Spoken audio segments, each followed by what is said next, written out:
Bonjour à tous, aujourd'hui je vais vous parler d'une nouvelle caméra de la marque Insta360, c'est la Ace Pro. Alors pour ma part, je suis déjà utilisateur de la marque Insta360 puisque j'ai la X3 qui me permet de filmer à 360 degrés.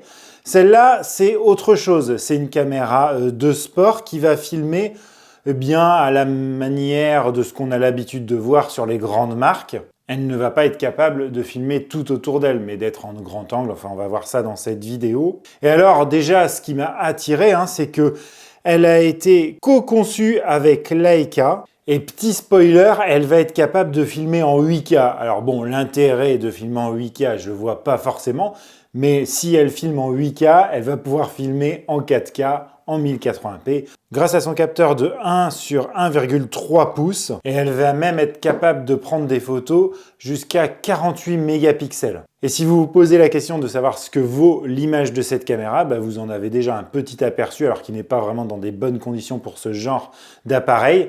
Mais je filme depuis le début avec celle-ci, donc voilà, vous voyez l'image en 4K, 60 fps, mais sur YouTube, vous l'aurez en 30 fps. Et allez, on va regarder ce qu'il y avait dans la boîte. Eh bien, on retrouvait notre caméra, on va revenir dessus tout à l'heure, un câble USB type C vers USB type C pour le transfert de fichiers ou pour la recharge, un petit support à coller et l'adaptateur que vous allez mettre sous votre caméra pour pouvoir le mettre sur un support, c'est du standard. Alors, sachez que ce qui est sympa, c'est qu'il est aimanté et à la fois clipsé. Donc vous voyez, vous pouvez le mettre comme ça, hop, vous entendez le petit clic et il est mis en place. On retrouve également quelques autocollants et les notices d'utilisation. Donc ce qu'on peut dire, c'est qu'il n'y a quand même pas grand chose dans la boîte d'origine. Alors sachez qu'ils font tout un tas de packs, je vous laisserai checker le lien qui sera en description de la vidéo, puisque moi par exemple, j'avais le pack pour pouvoir le mettre sur une moto ou sur un vélo ou sur une trottinette. Une petite protection d'écran, on va parler de l'écran tout de suite. Et puis, alors là vous ne le voyez pas, mais il y avait une carte micro SD de 128 Go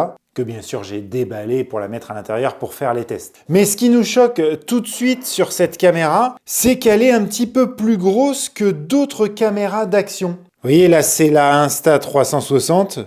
Là, c'est deux Akaso, une Wolfang et puis deux caméras à bas prix. Et on est quand même bien plus gros, que ce soit en termes de profondeur. On a quelques millimètres et en termes de hauteur également. Et ce qu'on va pouvoir remarquer tout de suite, et ce qui m'a pas mal hypé, c'est le fait que l'écran soit escamotable. Vous voyez, on peut le remonter comme ça et bien voir le retour caméra ici. Donc ce qui va être vachement pratique quand vous allez faire un vlog, vous allez pouvoir vous cadrer directement. On a ici un petit écran qui va vous afficher vos informations lorsque vous allez filmer. Je vais l'allumer tout de suite avec le bouton qui est sur le côté, qui est au-dessus d'une petite trappe que si on ouvre, on va retrouver l'emplacement pour la carte micro SD et puis l'emplacement pour le câble USB type C. Entre les deux, ici, on va retrouver un micro.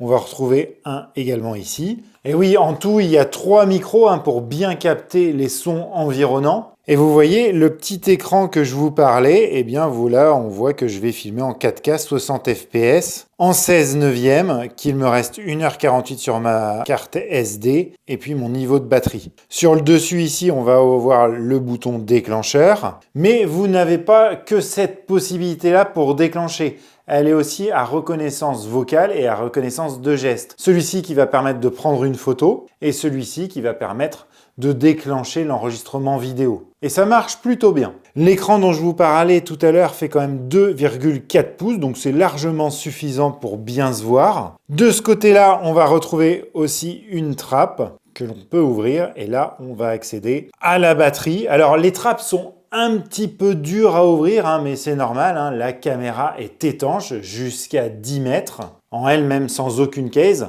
Par contre, vous allez pouvoir acheter en plus un boîtier à mettre autour qui va lui permettre d'aller jusqu'à 60 mètres de profondeur. Et cette batterie est de 1650 mAh, ce qui va lui permettre, d'après la marque, et on est dans le vrai, de filmer 100 minutes en 4K 30 fps. Donc c'est quand même une très bonne autonomie pour ce genre de caméra. Alors, Ça va être vrai si vous éteignez l'écran, parce qu'au bout d'un moment, il va s'éteindre, sauf si vous le forcez et qu'il reste tout le temps allumé. Alors, comme vous l'avez vu, il n'y a pas de chargeur secteur livré avec. Le mieux, c'est d'utiliser un chargeur 30 watts, ce qui va lui permettre de retrouver 80% de sa batterie en 22 minutes et 100% en 46 minutes. Donc ça aussi, c'est quand même une bonne chose. Avant de vous parler de tous ces paramètres et toutes ces fonctionnalités, je voulais juste vous dire qu'il existait une application sur smartphone qui s'appelle Insta360 où vous allez pouvoir connecter votre caméra en Wi-Fi, où vous allez pouvoir accéder directement aux images que vous avez filmées avec,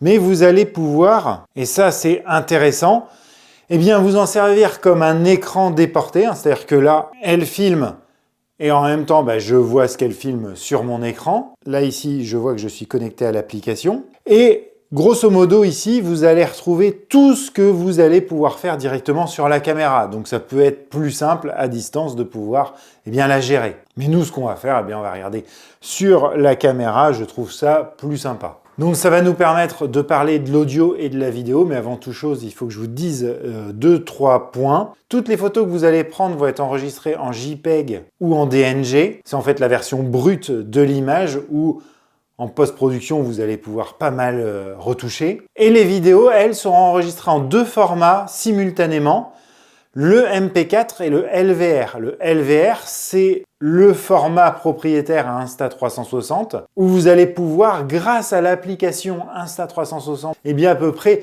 tout modifier en post-production. En allumant la caméra, vous arrivez sur cet écran-là, où vous voyez ce qu'il y a devant la caméra. Si vous cliquez en bas ici, vous allez pouvoir accéder aux différents modes. En glissant vers le bas, vous allez accéder à différentes options, donc soit activer ou pas les gestes, soit le contrôle vocal, soit gérer la luminosité de l'écran. Vous allez pouvoir aussi réduire le bruit du vent, le connecter à des écouteurs via le Bluetooth, d'autres paramètres ici, le Wi-Fi si vous l'allumez, voilà, il y a tout un tas de choses, on ne va pas rentrer dans les détails. Si vous glissez sur la gauche, vous accédez à tous vos enregistrements. Vous voyez, hop, moi j'en ai fait pas mal. Donc il y a des photos et des vidéos. Et ce qui est sympa, c'est que vous avez une intelligence artificielle qui va vous ressortir les moments les plus importants de la vidéo. Alors c'est un petit peu perfectible, mais si vous cliquez ici, ça vous montre des moments forts de ce que vous avez filmé. Si on revient sur l'écran d'avant, là si on glisse de ce côté-là, on va avoir accès au réglage de la vidéo. Donc soit vous êtes en mode auto, et là c'est la caméra qui va gérer un peu tout, l'exposition, l'ouverture. Mais vous avez ici un mode manuel où là, vous allez pouvoir à peu près tout régler. Et si vous glissez vers le haut comme ça, là, vous allez accéder à tous les réglages de votre vidéo. Donc, le niveau de stabilisation. Donc là, il y en a 2, haut ou standard. Après, il y a sans stabilisation. Vous avez le ratio, soit 16/9 ou 9/16. Vous pouvez allumer ou éteindre l'active HDR et vous allez pouvoir filmer en 8K jusqu'en 24 images par seconde, en 4K jusqu'à 120 images par seconde, en 2,7K jusqu'à 120 images par seconde, et en 1080p jusqu'à 240 images par seconde, ce qui va vous permettre de faire des ralentis, on va voir ça tout à l'heure. Et puis ici, vous allez choisir l'angle de vision. Donc soit vous avez le mode action où ça va être un angle vraiment très large, ou alors le mode ultra où là c'est de l'ultra grand angle, ou le mode dewarp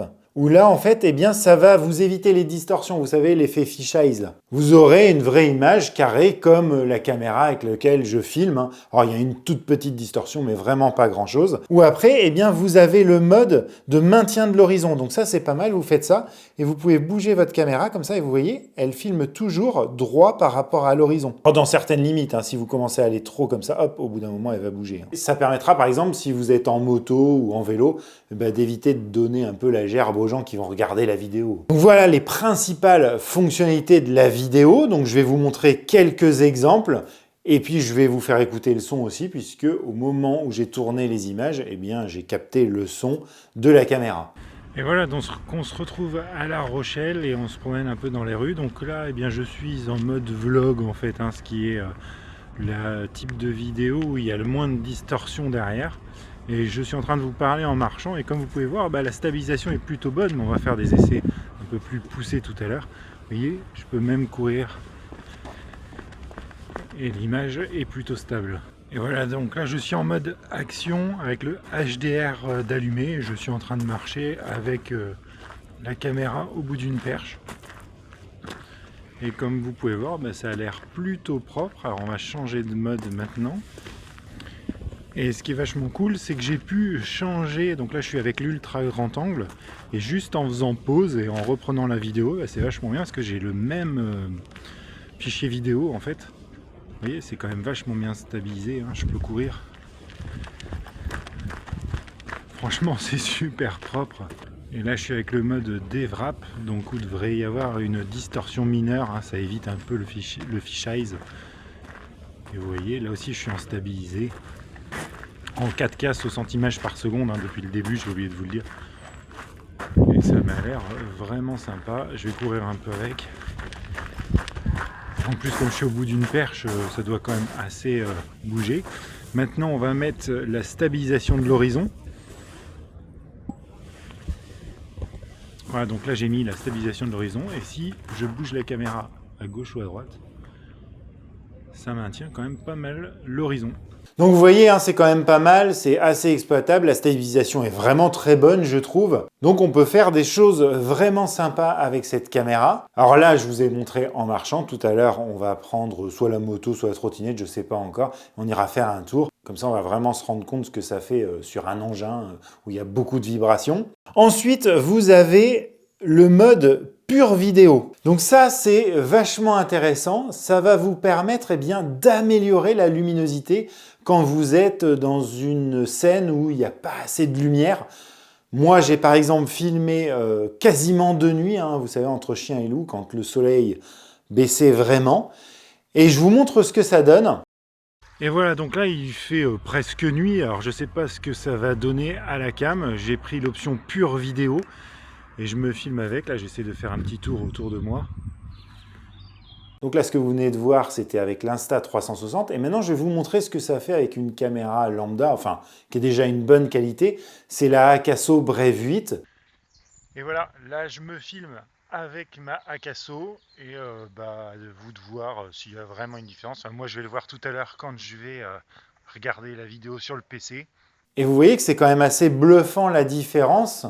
Même si on peut voir quand même sur la vidéo faite avec la Insta360 qu'il y a un algorithme qui passe et du coup ça fait l'image un peu trop détaillée, les contours du visage sont même limite un peu flous, mais bon, on a quand même un tel gap de luminosité que c'est quand même sympa puisque ça rend l'image exploitable, ça évite un peu le grain et donc du coup c'est quand même assez sympa d'avoir ça. Je trouve que c'est vraiment un plus de cette caméra. Et il faut que je vous montre un truc aussi que je vous ai pas montré. Vous avez la possibilité, quand vous lancez une vidéo comme ça, hop, vous lancez l'enregistrement. En double-cliquant sur l'écran, vous pouvez zoomer. Pareil, vous dézoomez et ça enregistre comme ça hein, la vidéo. Mais ce qui est aussi sympa, c'est que vous pouvez la mettre en pause. Vous voyez, là j'appuie, hop, ma vidéo est arrêté, ça ne filme plus, je peux faire autre chose et si je veux relancer l'enregistrement, eh bien je clique ici, ça repart et ça ne me fera pas deux fichiers vidéo, ça les mettra bout à bout sur un seul fichier vidéo. Ensuite, vous avez le mode Free Frame, ça vous fait deux rectangles comme ça et vous vous rendez compte de ce que vous filmez, soit en horizontal, soit en vertical, vous filmez comme ça et c'est en post-production après que vous allez choisir le type d'enregistrement que vous voulez. Ensuite, vous avez le time shift. Donc ça va vous permettre de bien filmer un mouvement. Vous avez le time-lapse, vous avez l'enregistrement en boucle. Par exemple, si vous vous en servez comme une dashcam, eh bien ça va enregistrer pendant tant de temps et puis au bout d'un moment ça va écraser les anciennes images pour mettre les nouvelles dessus. Ensuite vous avez le mode ralenti, donc eh bien là vous allez pouvoir faire du ralenti comme j'ai fait là en 4K 120 images par seconde ou alors là je suis en 1080p en 240 images par seconde, donc ça vous permet quand même de vachement ralentir l'image et d'avoir quand même une bonne qualité. Ensuite vous avez Starlapse, bon ça c'est pour bien pouvoir filmer les étoiles. Le mode photo en rafale, le mode intervalle qui est un petit peu comme du time-lapse, sauf que là, eh bien, vous allez pouvoir choisir le temps entre les différentes photos. Ensuite, vous avez les photos HDR. Donc voilà, je vous montre quelques exemples de photos HDR. Bon, c'est plutôt pas mal. Et puis après, vous avez les photos classique, où là, eh bien, je suis un petit peu mi-figue, mi-raisin. Je trouve que ça prend pas très bien la lumière, on a pas mal de grains, on est dans les mêmes conditions de luminosité que quand j'ai filmé tout à l'heure, et je trouve que c'est un petit peu son point faible, les photos, même si on est d'accord, ce genre de caméra-là, ce n'est pas forcément fait pour prendre des photos, c'est plutôt pour filmer. Et en plus, ce qui est sympa, alors j'ai oublié de vous le montrer, vous avez possibilité, quand vous filmez, vous avez un petit bouton, vous pouvez appuyer dessus et en même temps que vous filmez, eh bien, vous pouvez prendre des photos. Alors ici, vous avez les pré-réglages. Alors ça, c'est assez sympa. Vous vous prenez pas la tête, vous dites, bah, je vais faire du cyclisme, eh bien, automatiquement, la caméra va se mettre dans le réglage parfait pour le cyclisme. Donc là, vous voyez, il va faire une vidéo en 4K, 60 images par seconde. Si vous faites du ski, ça va être plutôt du 120 images par seconde, du surf, du 120 images par seconde, de la plongée, ça va être voilà, 60 images par seconde, et en vlog, eh bien, ça va être du 4K 30 fps en 16 neuvième. Vous pouvez aussi vous créer vous-même vos propres pré-réglages. Ce que je vous propose maintenant, eh bien, c'est de partir en trottinette pour vraiment avoir un cas représentatif de ce que vous pourriez faire avec cette caméra. Pour ce faire, je vais utiliser le système d'attache qui m'a été envoyé par la marque. Alors vous allez voir que c'est quand même pas mal. Ça, c'est vraiment pour les vélos, les trottinettes, tout ça. Vous avez un espèce de corset, je sais pas comment on peut dire, là, qu'on va mettre autour de soi pour pouvoir mettre la caméra sur son torse. Différentes attaches, une petite pince à mettre sur son guidon, et puis les différentes vis pour accrocher les attaches. Donc je vais installer ça et on va partir ensemble. Donc on va aller assez vite, hein. Là je suis parti en grand angle avec la stabilisation au maximum, et comme vous pouvez voir, eh bien, la stabilisation est super bonne. Il n'y a même pas de vibration par rapport aux aspérités de la route. Et après, pour mettre la différence, eh bien, j'ai fixé la ligne d'horizon. Et comme vous pouvez voir, eh j'ai beau bouger ma potence, eh bien, c'est vrai que ça maintient quand même l'horizon, sauf là, quand je viens à tourner dans un virage relativement fort, on perd un peu la ligne d'horizon, mais hop, elle revient aussitôt et c'est plutôt pas mal. C'est même assez agréable à regarder. Voilà, bah franchement, j'en suis super content de cette caméra qui va me servir pour pas mal de tournages. On a quand même une belle qualité d'image, on a une bonne stabilisation. Après, comme vous avez pu le voir, c'est vraiment pas une caméra pour filmer à l'intérieur, il faut quand même pas mal de lumière. Après, c'est clair qu'elle n'est pas gratuite. Je vous laisserai regarder le lien qui sera en description de la vidéo. Dites-moi vous ce que vous en pensez de cette caméra. Et puis, je vous dis à très bientôt sur Vintech pour de nouveaux tests domotique et tech. Allez, ciao!